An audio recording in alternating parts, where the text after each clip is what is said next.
Price the Lord. கர்த்தருக்கு சோத்திரம். கர்த்தர் உங்களை ஆசீர்வதிப்பார்.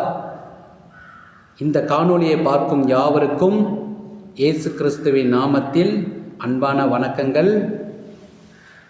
இந்த நாளில் நாம் கேட்க போகிற வேத வார்த்தையின் தலைப்பு மீறுதலும் விளைவுகளும். மீறுதலும் விளைவுகளும். நம்முடைய வாழ்க்கையில் ஒரு காரியத்தை செய்யக்கூடாது என்று சொல்லி அதை மீறி செய்யும்போது அதில் அநேக விளைவுகள் நம் சந்திக்க நேரிடும். உதாரணத்துக்கு, வாகனத்தில் அதிவேகமாக செல்லக்கூடாது என்று ஒரு காரியத்தை சொல்லும்போது அதை மீறி அதிவேகமாக செல்லும்போது அப்படி சென்ற நபர்களுக்கு விபத்து உண்டாகும். அந்த விபத்தில் அவருடைய சரீரங்கள் சேதப்படும், உயிர் சேதமும் உண்டாகும். காரணம், அதிவேகமாக செல்லக்கூடாது என்று சொல்லியும் அவர்கள் அதிவேகமாக சென்றபடினாலே, அதை மீறினபடினாலே இப்படியாப்பட்ட சம்பவம் நடக்குது. அதே போல தான் இயேசு கிறிஸ்து நமக்கு கட்டளைகளையும் தேவ வார்த்தைகளையும் இதை செய்யணும், இதை செய்யக்கூடாது என்று சொல்லியிருக்கிறார். அவர் எதெல்லாம் செய்ய வேணாம்னு சொல்லியிருக்காரோ அதை மீறி செய்யும்போது நாமளும் அந்த விளைவுகளை, அந்த ஆபத்தை சந்திக்க நேரிடப்படுகிறது. அந்த சூழ்நிலை நமக்கும் நேரிடும். காரணம், அவர் செய்ய வேண்டாம் என்று சொன்ன காரியத்தை செய்யும்போது நமக்கு அப்படி விளைவுகள், ஆபத்துக்கள் நேரிடப்படுகிறது.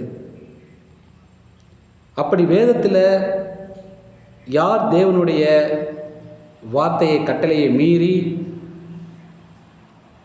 அப்படி விளைவுகளை சந்தித்தார்கள் என்று வேத வசனத்தின் அடிப்படையில் நம் தேவனுடைய வார்த்தையை கேட்போம்.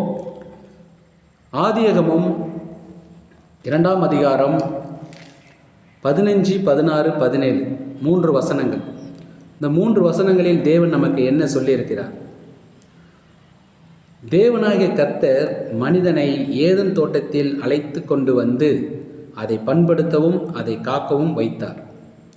தேவனாகிய கர்த்தர் மனுஷனை நோக்கி, நீ தோட்டத்தில் உள்ள சகல விருட்சத்தின் கனியையும் புசிக்கவே புசிக்கலாம், ஆனாலும் நன்மை தீமை அறியத்தக்க விருட்சத்தின் கனியை புசிக்க வேண்டாம், அதை நீ புசிக்கும் நாளில் சாகவே சாவாய் என்று கட்டளையிட்டார். தேவன் ஆதாமையும் ஏவாளையும் படைத்து ஏதோன் என்ற தோட்டத்தில் அவர்களை வைத்து அவர்களுக்கு சில காரியங்களை அங்கு சொன்னார். அந்த தோட்டத்தை பாதுகாத்து கொள்ள வேண்டும், அந்த தோட்டத்தை பராமரிக்க வேண்டும், அந்த தோட்டத்தில் உள்ள எல்லா பழங்களையும் நீ சாப்பிடலாம், ஆனால் நன்மை தீமை என்பதான கனியை மாத்திரம் நீ சாப்பிடக்கூடாது அப்படின்னு அவர்களுக்கு கட்டளையிட்டு இருந்தார். ஆனால் ஆதாம் ஏவாள் அந்த கட்டளையை, அந்த வார்த்தையை என்ன செய்தார்கள்? ஆதியாகமம் 3ஆம் அதிகாரம் 6வது வசனம்.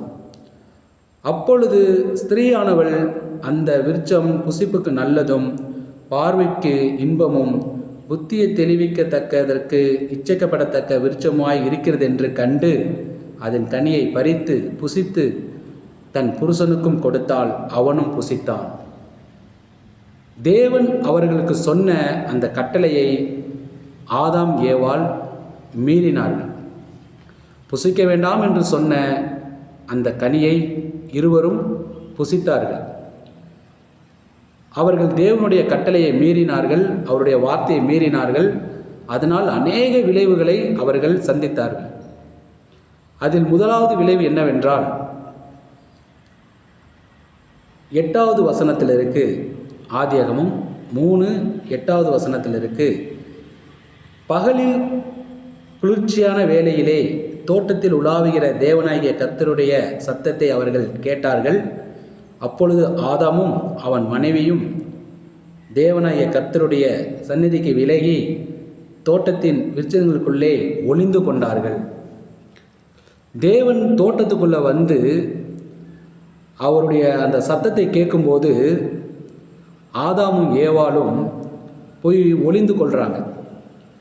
முதலாவது விளைவு என்னவென்றால், தேவன் சொன்ன கட்டளைய வார்த்தையை மீறின ஆதாம் ஏவாளுக்கும் நேரிட்டது என்னவென்றால், இருவருக்குமான தேவனுக்கும் மனிதனுக்கும் உண்டான அந்த உறவு, அந்த ரிலேஷன்ஷிப் என்ன ஆயிடுச்சு? கட்டாயிடுச்சு. அவங்க போய் ஒளிஞ்சுக்கிறாங்க. முதலாவது அவர்களுக்கு ஏற்பட்ட விளைவு, மீறுதல் நிமித்தம் தேவனுக்கும் மனிதனுக்கும் பிரிவினை உண்டானுச்சு. ரெண்டாவது என்ன விளைவு ஏற்பட்டதென்றால், ஏவாளுக்கு தண்டனை கொடுக்கப்படுகிறது.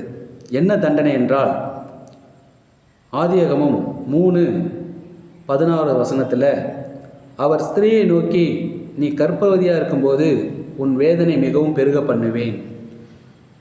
ஏவாள் கர்ப்பவதியாக இருக்கும்போது அந்த வலி பெருகும் சொல்லி ஒரு தண்டனை ஏவாளுக்கு கொடுக்கப்படுகிறது.